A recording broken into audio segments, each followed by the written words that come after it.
नमस्कार दोस्तों, the Indian diplomats पर आपका स्वागत है। विश्व स्वास्थ्य संगठन WHO ने 5 अक्टूबर बुधवार को हरियाणा के सोनीपत के एक फार्म द्वारा निर्मित 4 कॉन्टामिनेटेड यानी कि दूषित इंडियन पेडियाट्रिक मेडिसिन के लिए एक मेडिकल प्रोडक्ट अलर्ट जारी किया है। अलर्ट में कहा गया है कि गंबिया में पहचानी गई इन दवाओं को संभावित रूप से गंभीर गुर्दे की बीमारी और पश्चिम अफ्रीकी देशों में 66 बच्चों की मौत से जुड़ा हो सकता है। सबसे पहले आपको समझना होगा कि अफ्रीका में ये दवा कैसे पहुंची। क्या 66 मौत के लिए भारत सरकार को जिम्मेदार ठहराया जाएगा? दवा में दूषित पदार्थ क्या था और वो कितना खतरनाक होता है? इन सवालों का जवाब मिलेगा आपको इसी वीडियो में, बने रहिएगा एंड तक। आपको पता होगा कि भारत ग्लोबल फार्मास्यूटिकल और वैक्सीन उद्योग में एक महत्वपूर्ण भूमिका निभाता है। दुनिया में जेनेरिक दवाओं का सबसे बड़ा उत्पादक भारत है। मेडिकल सेक्टर की ग्लोबल सप्लाई में भारत की 20% हिस्सेदारी है और ग्लोबल वैक्सीन में लगभग 60% का योगदान है। भारत दवाओं के मात्रा के मामले में दुनिया में तीसरे स्थान पर है और मूल्य के मामले में 14वें स्थान पर है।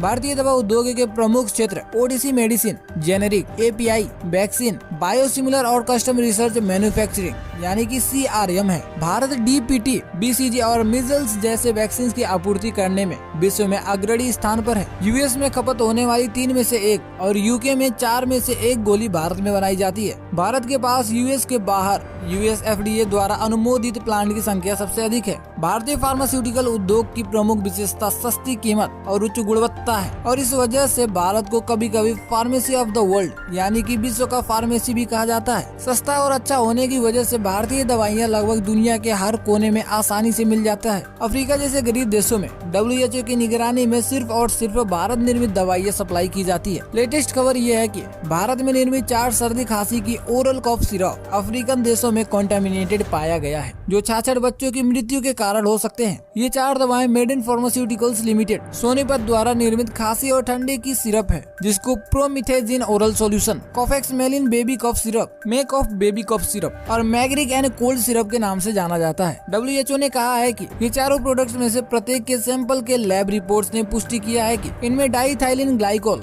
और इथाइलिन ग्लाइकोल कंटेमिनेंट्स या फिर दूषित पदार्थ अधिक मात्रा में शामिल हैं। मैं आपको आसान भाषा में समझाना चाहता हूँ कि डाइथाइलिन ग्लाइकोल और इथाइलिन ग्लाइकोल कंटेमिनेंट्स या दूषित पदार्थ कितने खतरनाक हैं। सबसे पहले की बात तो ये है कि ये घातक केमिकल हैं। विषाक्त प्रभाव यानी कि टॉक्सिक इफेक्ट से पेट में दर्द हो सकता है, डायरिया, पेशाब करने में दिक्कत, सिर दर्द, सिर चकराना और गंभीर किडनी की बीमारी हो सकती है। WHO ने सभी देशों के मरीजों को नुकसान से बचाने के लिए इन प्रोडक्ट्स को पता लगाने और प्रयोग न करने की सिफारिश किया है। भारत ने WHO को बताया कि प्रारंभिक जांच से यह पता चला है कि made in pharmaceutical limited Sonipat Haryana state drug controller द्वारा संदर्भित उत्पादों के लिए लाइसेंस प्राप्त निर्माता है। कंपनी ने अब तक केवल गंबिया को इन उत्पादों का निर्माण और निर्यात किया है। वैसे तो एक ट्रेंड होता है कि आयात करने वाला देश गुणवत्ता मानकों पर इन उत्पादों का परीक्षण करता है और देश में उपयोग के लिए जारी होने से पहले उत्पादों की गुणवत्ता के रूप में खुद को संतुष्ट करता है। बुधवार को जिनेवा में बोलते हुए WHO के प्रमुख टेड्रोस ने कहा, इन बच्चों की मृत्यु उनके परिवार के लिए दिल तोड़ने से अधिक दुखदायी है। इस पे आपका क्या राय है हमें कमेंट करके बताइए। बाकी ऐसे ही अपडेटेड रहने के लिए द इंडियन डिप्लोमेट्स को सब्सक्राइब कर लीजिए। मिलते हैं अगले वीडियो में।